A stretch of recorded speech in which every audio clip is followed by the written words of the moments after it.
Hi, it's Argus Green. Let's take a closer look at the LEGO Star Wars set from 2007, The Fate of Lars Homestead. We have a rather small main build and two minifigures, which are a stormtrooper and a skeleton. It is supposed to represent Aunt Beru's or Uncle Owen's burned body. LEGO just put only one skeleton in this set. Perhaps they hoped many of us would buy two of these sets just for the sake of skeletons. This weird black skeleton is okay, as long as kids find a way to play with it.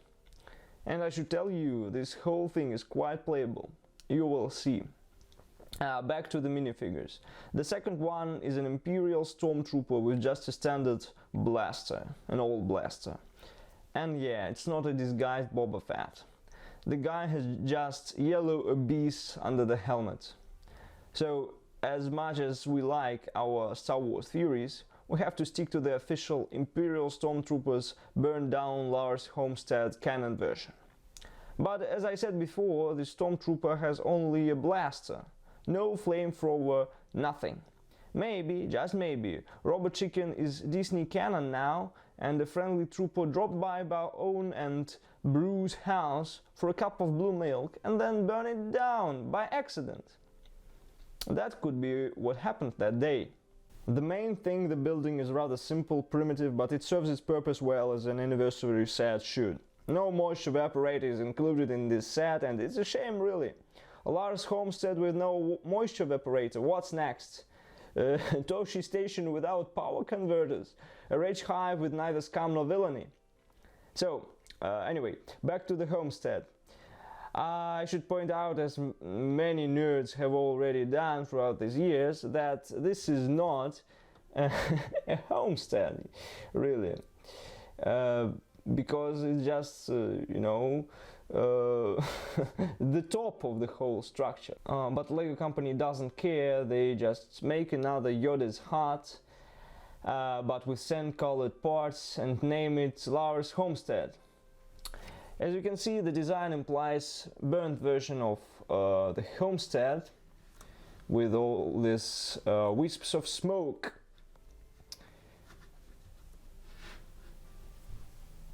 So, and now let's look inside. Inside there are some utensils, a mop, a shovel, and a table. A table just for two people. Just for two people, only two seats are included.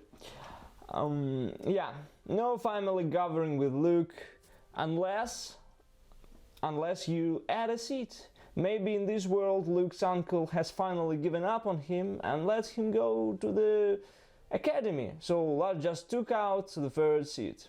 Or maybe a stormtrooper, after having lunch, decided to move some furniture. We don't know for sure. So what we know for sure is that this guy here didn't make it, but it used to be his house. So let us put him here. Maybe it's one of them.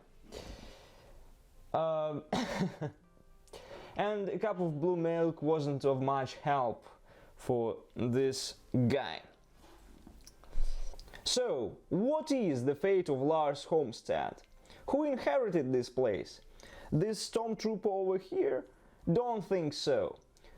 We now know that from the ending of this Rise of Skywalker movie, that by that time, several decades after this mass, tragic deaths of Luke's aunt and uncle, Rey herself arrives and checks out the homestead, and there is nothing but a lot of sand. So perhaps we should accept the fact that the fate, the destiny of this once lovely and lively homestead was sad.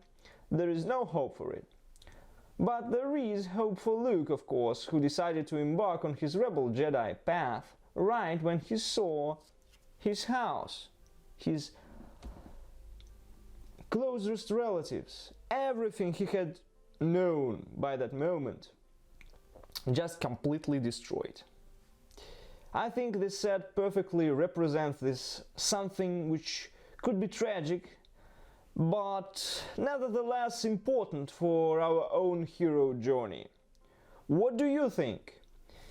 Is it the kind of set you would buy if it happened to be in stores nowadays? Thanks for watching this review. If you like this video, I'd be glad if you click the like button below and subscribe to my channel for more stuff like that. All hail LEGO!